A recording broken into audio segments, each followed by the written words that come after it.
We have UFC 315, Belal Muhammad versus Della Maddalena on May 10th. Early prelim start at 6:30 p.m. Eastern Time. Here are my picks. First fight of the night, Brad Katona versus Beksat Almakan. Props to watch. Almakan moneyline at -142. So Almakan made his debut against Umar Nurmagomedov. So clearly the UFC brass has high hopes for this guy. Brad Katona, the two-time Ultimate Fighter winner. I think Almakan has a lot of tools. Moneyline looks good. Has a lot of finishes on his record. I believe he has 9 finishes by KO. This is Brad Katona. You see a lot of decisions. I don't think Katona gets finished. He's a very smart fighter, knows how to fight at his own pace. Almakan is a finisher though, 11 wins, 9 of them coming by KO. You see that one submission loss, one decision loss. Lost a decision to Umar Nurmagomedov, so I really like his chances in this one. Young guy, 27 from Kazakhstan. Kazakhstan's been producing a lot of great fighters. So I'm leaning towards Almakan on this one. Katona's a great fighter, but I don't think he gets it done against Almakan. Daniel Santos versus Young Lee. Props to watch. Young Lee, moneyline -148. I think this is the first fight for Daniel Santos at featherweight in the UFC. Young Lee has had an impressive win over Blake Builder. Their record. And as you can see right here, Young Lee is the bigger fighter at 5'10" compared to 5'7", with the 73.5-inch reach compared to 67. So I think he will be able to use his distance and take advantage of the fight at range. And right here,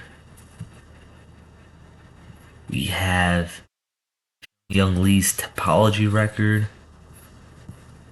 And he did get finished the last fight against Hyder Emil in the first round. Emil is a very talented guy, tough, just comes at you. So it's not the worst loss. I think he learned from that. But that Blake Builder win was very impressive. I believe he took Builder's... Okay, he beat him in his second fight, but Blake Builder is very well-rounded, so that was an impressive win. Other than that, a lot of victories, one unanimous decision loss. So I do have Young Lee winning this fight. I like the money line. Santos does come from the Shoot the Box gym with Charles Oliveira, but I'm siding with Lee for this one purely because of his size at the division, and also he has shown good abilities. I think Santos does fight a little wild, so I think that may go against him in this fight, but let's see what happens. Moneyline -148. Marc-Andre Barrios versus Bruno Silva. Props to watch. Silva moneyline +140. Silva to win by KO, TKO, DQ at +215. So I do like Silva in this fight.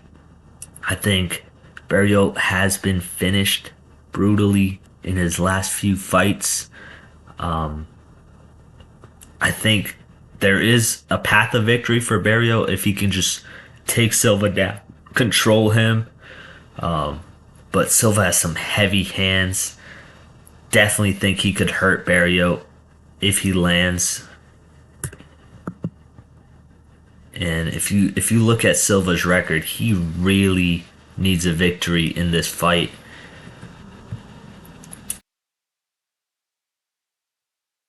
Coming off of 1-5 record in his last 6 fights.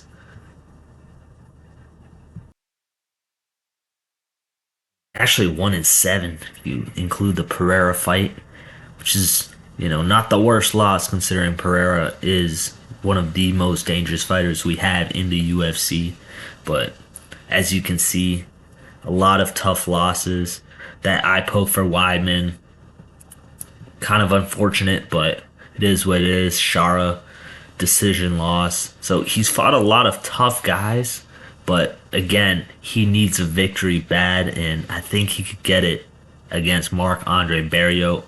You look at Barrios' recent fights, he is also on a 3-fight skid, 2 by brutal finish. So it's it's a win. Like they need a win bad, both of these guys, and I think Silva may have a better chance because of his heavy hands. So let's see what happens.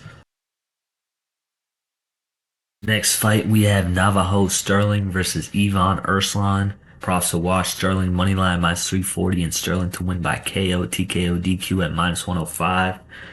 Sterling trains out of City Kickboxing with Izzy, Eugene Behrman. So I think Sterling has great striking tools, should have the advantage in this fight. UFC brass definitely wants to see a lot more from him. He did not get the finish in his first fight, but he did do a lot of damage and was close. So I think in this fight, he does come out and get that finish. We have Modestas Bukauskas versus Ion Cutelaba. Props to watch. Bukauskas money line +100 and Bukauskas to win by KO at +275. So I do like Bukauskas in this fight. I could see Cutelaba also getting it done. He's ultra aggressive, has some great grappling, has some heavy hands, and Bukauskas has been finished in the UFC, but he is on a 2-fight win streak. I think he is the more level-headed guy, which I think could fare well for him in this fight against Cutelaba, who does tend to get emotional at times. I could see Bukauskas landing and hurting him. He does have good grappling himself. I think if Cutelaba does engage with Bukauskas on the feet, I would give the slight edge to Bukauskas. Cutelaba has shown improved striking recently, has fought a little bit smarter, which we would have hoped for earlier on in his career. But I do like Bukauskas in this one, money line, and I think there's some value in the KO at +275. Should be a great fight. Next, we have Jessica Andrade versus Jasmine Jasdavicius. Props to watch. Jasdavicius money line -305, and I think there's some value in submission at +250 and the KO at +600. I know Andrade is very tough. I think she's an amazing fighter. But right now, it is Jasdavicius' time. She's been looking real good recently. Mean, outworking all of these women that she's fighting, and I think she's just leveling up. +305. I think that's a safe bet. I think Andrade can hurt anybody she fights, but I think Jasmine just has that. She is always going 100%. She loves being in there. I think she could control Andrade, take her down, and I think the submission might be there. I think she's getting most of this fight, and I like the KO simply because I think the ground and pound will be there. So Jasmine Jasdavicius, I think she's the fighter to win this fight. Next, we have Mike Belal versus Charles Radke. Props to watch. Belal moneyline at -162 and Belal to win by KO or submission at +130. So I'm high on Belal. I was disappointed in his fight against Neil Magny. I thought he just did not pull through over there. That's the fight that was to take him to the next level. Neil Magny was that test that he did not pass. Charles Radke has been impressive. Did lose recently to Carlos Prates, but that's not a bad loss. Prates is an animal.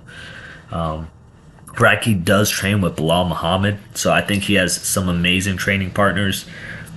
Should help him. Malat's a finisher. Finishes pretty much every one of his fights. So it could go either way. I can see Radke winning this fight, has good grappling, but Belal also has a lot of submissions, good KO power, a little bit cleaner striking in my opinion than Radke. So I'm giving him the slight edge. And because of his track record, as he said so himself, he is a finisher. I could see him getting that KO or submission. I think there's some value at plus 130. So should be a great fight. Next we had Benoit Saint-Denis versus Kyle Prapulik. Props to watch. The over 1.5 rounds plus 130. So they don't really have too many props out for this fight. Prapulik did come on very short notice. So there's not much here. You can't just get an exact method of victory, but there are same game parlays that you 3-leg money line, exact method of victory, submission, and under 2.5 for plus 125. And also the money line, exact method of victory, same game parlay. So those are pretty much the only props you can get right now, those three. And it favors Saint Denis, obviously, at minus 1350. His odds are crazy, so I wouldn't take that straight money line. You never know what can happen in this sport, but he should win this fight. Next, we have Alexa Grasso versus Natalia Silva. Props to watch. Silva money line at minus 250 and Silva to win by decision minus 160. So I'm huge on both of these women. I think they're fighters. I've been watching Grasso since she debuted at 125 pounds. I've been watching Silva since her debut in the UFC. I even saw her live in Boston. Tremendous fighter, great striking. All these women want to take her down every time they fight her, and usually they're unsuccessful, and she's able to piece them up on the feet. Grasso, great grappling, great striking, great IQ. But I think she's in for a tough fight against Silva. Silva's just got the speed. She's got tremendous kicks, good IQ, good distance management. And Grasso, I didn't see too much against Shevchenko. Of course, it's Valentina. I thought Valentina was on the way out and Grasso was going to take over, but Valentina is still showing that she's Valentina for a reason. She is one of the greatest fighters we've seen in the UFC. So I expect more from Grasso, but this is a tough fight for her against Natalia Silva. I could see her winning this fight if she's able to control Silva, get the takedowns. She'll need to use her boxing if she wants to win this fight. Close the distance, take away the kicks. But because of the distance management from Silva, I don't know if I can see her doing that. So I am leaning towards the money line, minus 250. And to win by decision at minus 160. I don't think she finishes Alexa Grasso. So should be an amazing fight. Excited to watch this one. Yeah, so let's see what happens. Next we got Jose Aldo versus Ayman Zahabi. Props to watch. Aldo money line at minus 185. Aldo to win by KO at plus 500. Tremendous value there. So Zahabi's on a 5-fight win streak. He's looked good. This is now a featherweight fight, as both of these guys, I believe last night, decided that they weren't going to make that 135 pound or 136 pound limit. So yeah, I think Zahabi weighed in at 142 and Aldo at 143. Now this being at featherweight, I think this is Aldo's advantage. This is his world. He is one of the greatest featherweights we have ever seen. He was draining himself a little bit to make that 135. He is a big 135 pounder. So I think this leans towards him. I was already leaning towards him before at 135, and now at featherweight, I think he's going to control this fight and do what he wants. A hobby, 5 fight win streak, tremendous fighter. Him and Faraz Zahabi, his brother, make great game plans for fights, execute very well. Experience, technique, I gotta go Aldo. I think he takes this one. I think the money line's the good prop to go by. Probably goes to a decision, but I think there's value in the plus 500, and I would take that as well. Shevchenko versus Manon Fiorot. So Valentina money line at plus 110 and Valentina to win by decision at plus 200 are the props that I would lean for. But listen, I know how tough Manon Fiorot is. I know how good she is. Strong 125 pounder and striking, good distance management as well. She did talk a lot about retiring Valentina, and I think that may have gone under Shevchenko's skin a little bit. Definitely has. May have fueled her. Sometimes, you mess with the bull, you get the horn. So sometimes you don't want to mess with the wrong people and wake them up. And she may have just done that with Valentina. I know Valentina's 35. Fiorot is also Valentina's 37. Fiorot's 35. But as we saw with Valentina in the last fight against Alexa Grasso, she still got all the tools. And she says all the time that she is a pure martial artist, And I think that's what's going to be key here. She lives, breathes martial arts. Lives, breathes, sleeps martial arts. Like, it's the mindset for her. So the fight is the fight, but she just knows how to execute it, game plan wise, health conditioning wise. She's 37, but she could fight for another few years, and she knows that. And I think that's where she's going to win the fight. She just is so cool, calm, and collected, and she just has that killer mindset. When she's in there, she just knows how to execute and perform. And I think that's where she's going to win that fight. Experience is on her side.